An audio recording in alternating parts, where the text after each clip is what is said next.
Bible की प्रार्थनाएं। और आज इसके अंतर्गत हमने जो विषय रखा है और वो है प्रार्थना सुनी नहीं गई। प्रार्थना सुनी नहीं गई। पिछले संदेश में हमने विचार किया था कि परमेश्वर चाहता है कि हम हियाव के साथ लज्जा छोड़कर लगातार प्रार्थना करें और परमेश्वर प्रत्युत्तर देगा। लेकिन बाइबल में ही कुछ ऐसी प्रार्थनाओं का उल्लेख है जिनके विषय में लिखा है कि वो नहीं सुनी गई या हम उनका प्रत्युत्तर बाइबल में नहीं पाते हैं। और इस विषय में मैं 7 बिंदुओं पर आपका ध्यान आकर्षित करूंगा। सबसे पहले, परमेश्वर की योजना के विरुद्ध की गई प्रार्थना नहीं सुनी जाती है। परमेश्वर की जो योजना होती है, परमेश्वर ने एक योजना बनाकर अपना वो काम करता है, लेकिन मनुष्य तो भविष्य नहीं जानता। और चूंकि मनुष्य भविष्य नहीं जानता और इसलिए वो जब उस योजना के विरुद्ध कई बार प्रार्थना कर जाता है तो वो प्रार्थना नहीं सुनी जाती है। मत्ती रचित सुसमाचार उसके 26वें अध्याय के 39वें पद में हम देखते हैं कि वहां पर एक प्रार्थना है। ये प्रार्थना हमारी जानी पहचानी है। गतसमनी के बाग में जो यीशु मसीह ने अपने 3 चेलों को छोड़कर कि तुम प्रार्थना करो, आगे बढ़कर जो प्रार्थना की थी, और उसका उल्लेख यहां पर है। लिखा है मत्ती 26:39 में यीशु मसीह के विषय में, फिर वो थोड़ा और आगे बढ़कर मुंह के बल गिरा और ये प्रार्थना करने लगा कि हे मेरे पिता, यदि हो सके तो ये कटोरा मुझसे टल जाए, तो भी जैसा मैं चाहता हूं वैसा नहीं, परंतु जैसा तू चाहता है वैसा ही हो। और इस प्रार्थना के 2 भाग हैं। पहला भाग है जिसमें यीशु मसीह पिता से प्रार्थना करते हैं, जिस पिता के विषय में उसने कहा था कि वो हमेशा मेरी सुनता है, वो हमेशा मेरी प्रार्थना पर ध्यान देता है, उसका प्रत्युत्तर देता है। यीशु मसीह कहते हैं कि हे पिता, यदि हो सके तो ये कटोरा मुझसे टल जाए। लेकिन परमेश्वर यीशु मसीह की इस प्रार्थना को नहीं सुनता है और यीशु मसीह उस कटोरे को स्वेच्छा से, आनंद से और परमेश्वर की आज्ञा को स्वीकार करते हुए पीते हैं। यह प्रार्थना का पहला अंश है। और दूसरे अंश में प्रभु यीशु मसीह कहते हैं कि परंतु मेरी नहीं, जैसा मैं चाहता हूं वैसा नहीं, परंतु जैसा तू चाहता है वैसा ही हो। और परमेश्वर इस अंश के अनुसार जैसा वो चाहता है वैसा करता है। लेकिन जो पहली बात जो मैं आपसे कह रहा था कि परमेश्वर की योजना एक थी जो कि इस पृथ्वी की सृष्टि के पहले से बन गई थी कि यीशु मसीह आएंगे, दुख उठाएंगे, क्रूस की पीड़ा सहेंगे, मरेंगे, गाड़े जाएंगे और फिर जी उठेंगे। और इसी योजना में जब यीशु मसीह कहते हैं कि यदि ये कटोरा टल जाए, तो परमेश्वर इस प्रार्थना को स्वीकार नहीं करता है। दूसरा बिंदु जो हम देखते हैं कि परमेश्वर के निर्णय, परमेश्वर जो फैसले कर लेता है, उसके विरुद्ध की गई प्रार्थना परमेश्वर स्वीकार नहीं करता है।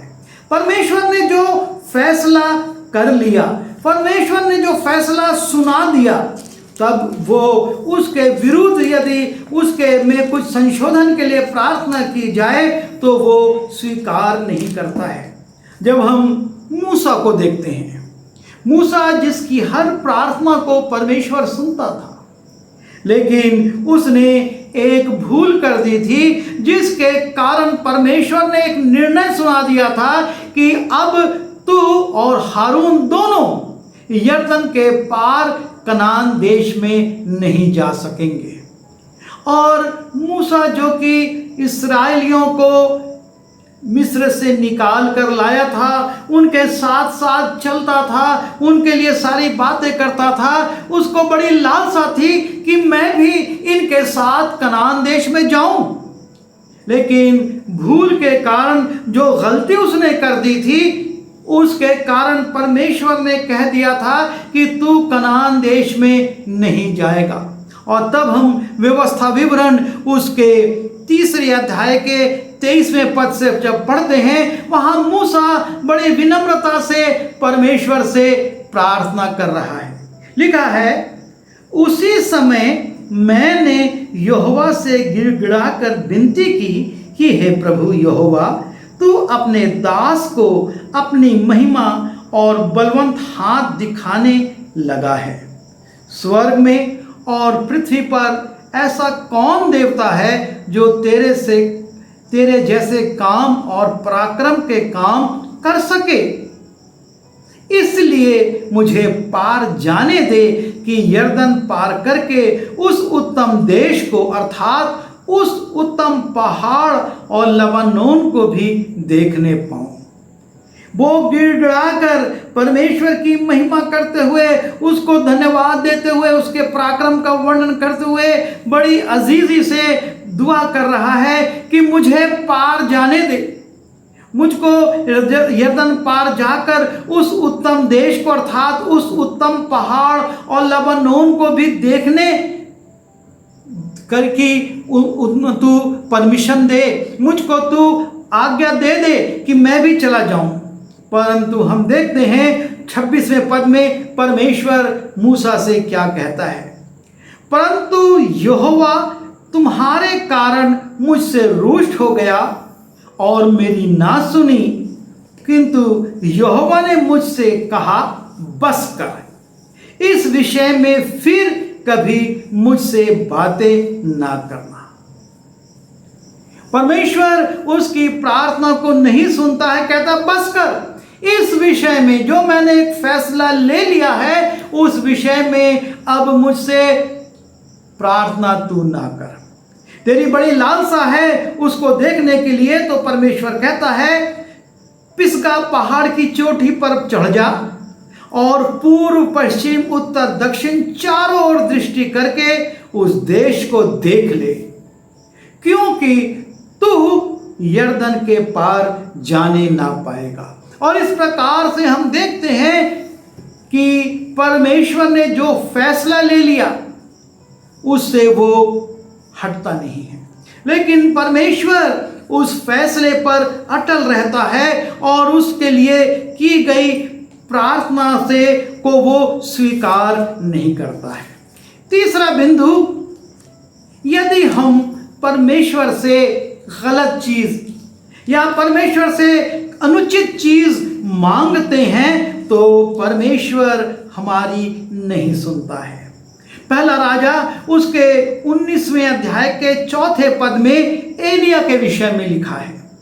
जब एलिया निराश हो जाता है और उसको अहाब राजा और उसकी पत्नी धमकियां देते हैं, तब लिखा है कि यह देख एलिया अपना प्राण लेकर भागा और यहूदा के बरशेबा को पहुंचकर अपने सेवक को वहीं छोड़ दिया। एलिया निराश होकर भाग रहा है और रास्ते में बरशेबा में अपने सेवक को भी छोड़ देता है और आप जंगल में एक दिन के मार्ग पर जाकर झाऊ के पेड़ के तले बैठ गया। वहां उसने ये कहकर अपनी मृत्यु मांगी कि हे यहोवा, बस, मैं थक चुका हूं, मैं घबरा चुका हूं। और वो कहता है, हे यहोवा, बस अब मेरा प्राण ले ले, क्योंकि मैं अपने पुरखाओं से अच्छा नहीं हूं। हे यहोवा, बस अब मेरा प्राण ले ले।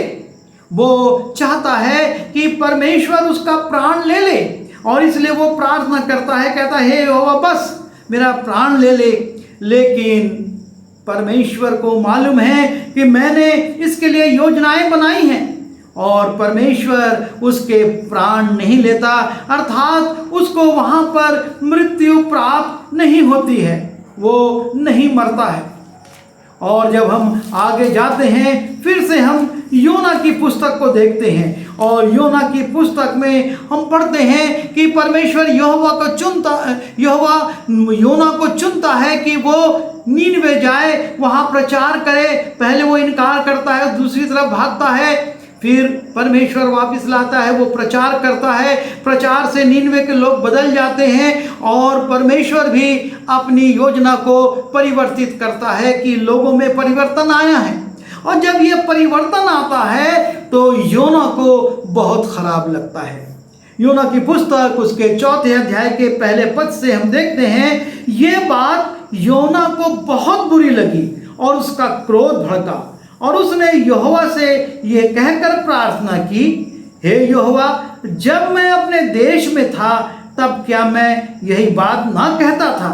इसी कारण मैंने तेरी आज्ञा सुनते ही तर्शीश को भाग जाने के लिए फुर्ती की, क्योंकि मैं जानता था कि तू अनुग्रहकारी और दयालु परमेश्वर है, और विलंब से कोप करने वाला करुणा निधान है, और दुख देने से प्रसन्न नहीं होता। सो अब हे यहोवा मेरा प्राण ले ले, क्योंकि मेरे लिए जीवित रहने से मरना ही भला है। जो भविष्यवाणी मैंने पूरी कही और वो अब पूरी नहीं होगी तो मुझको लज्जित होना पड़ेगा। अब मेरे लज्जा की बात आ गई है कि मैं यहाँ पर प्रचार करता रहा और वो उससे कोई फर्क नहीं पड़ा, और इसलिए वो परमेश्वर से प्रार्थना करता है, सो अब हे यहोवा मेरा प्राण ले ले, क्योंकि मेरे लिए जीवित रहने से मरना ही भला है।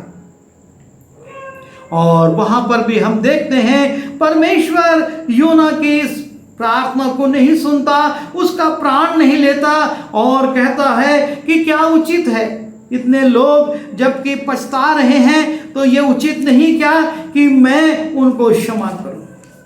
परमेश्वर योना के प्राण को नहीं लेता है।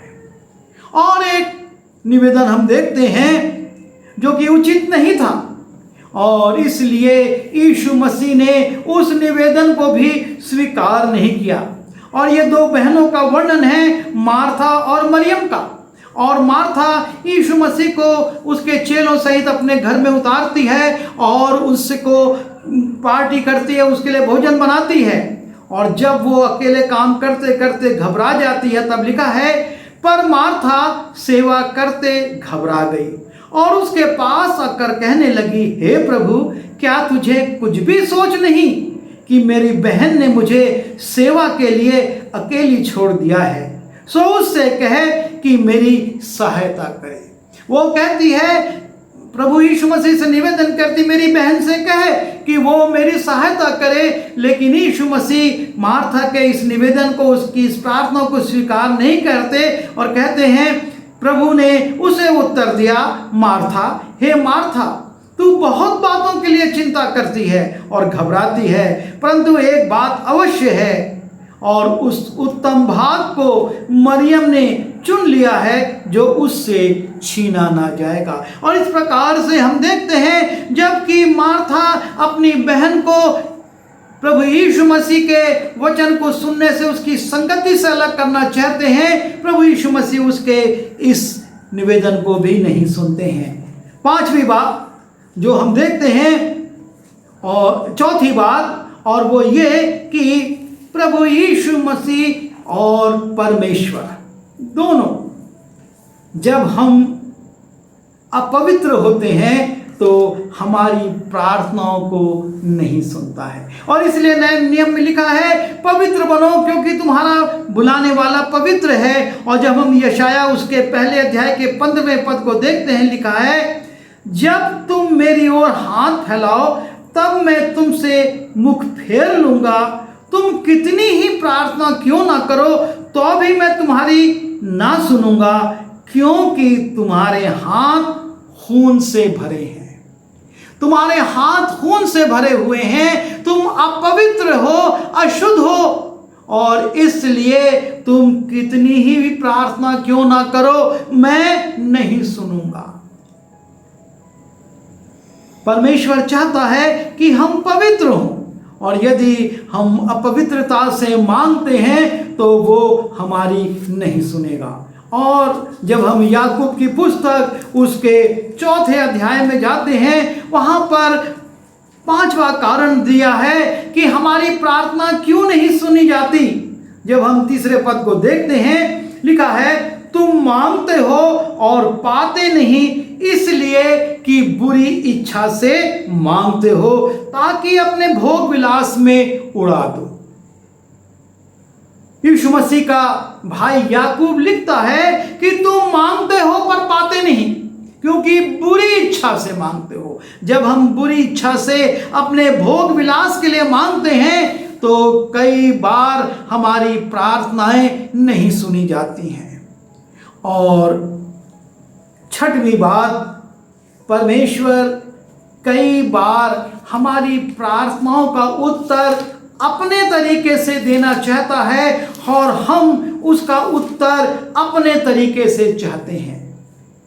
पौलुस परमेश्वर से अपनी निर्बलता के लिए, जैसा टीकाकार कहते हैं कि उसकी आंखें काफी निर्बल हो गई थी, उसके लिए प्रार्थना करता है।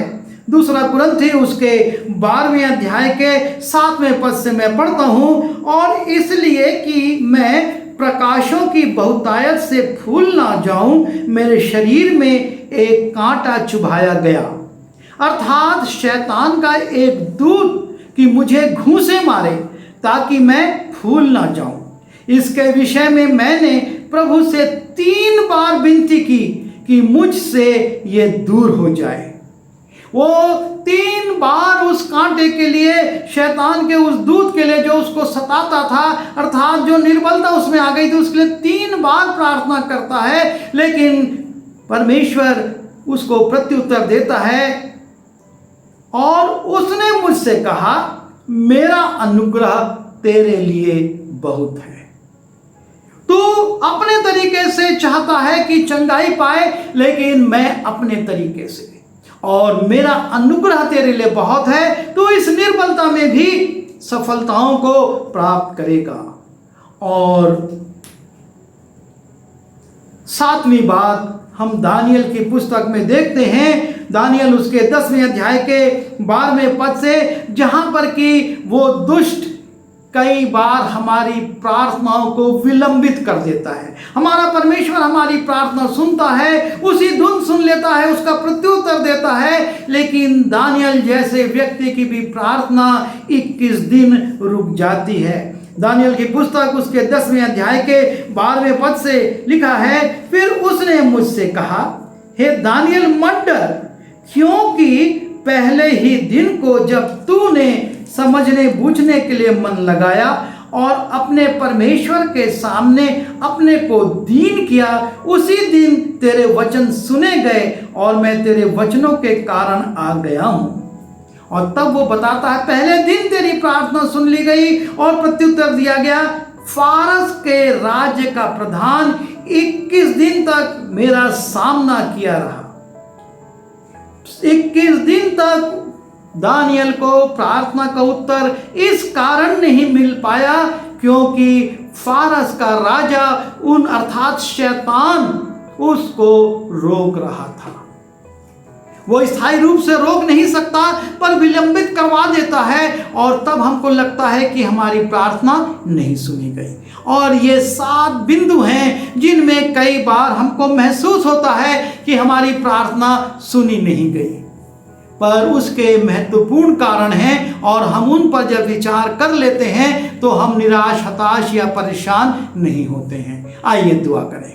प्रभु जी, हम धन्यवाद देते हैं कि आप हमारी प्रार्थनाओं को सुनते भी हैं और कई बार अपनी योजनाओं के विरुद्ध होने के कारण, आपकी इच्छा के विरुद्ध होने के कारण या अन्य कारणों से उसको नहीं भी सुनते हैं। हमको धीरज की आत्मा दीजिए कि हम ऐसी परिस्थितियों में धीरज से विश्वास में स्थिर रहते हुए आपके कार्यों को करें और आशीषित हों। विनती यीशु के नाम से मांगता हूँ, आमीन।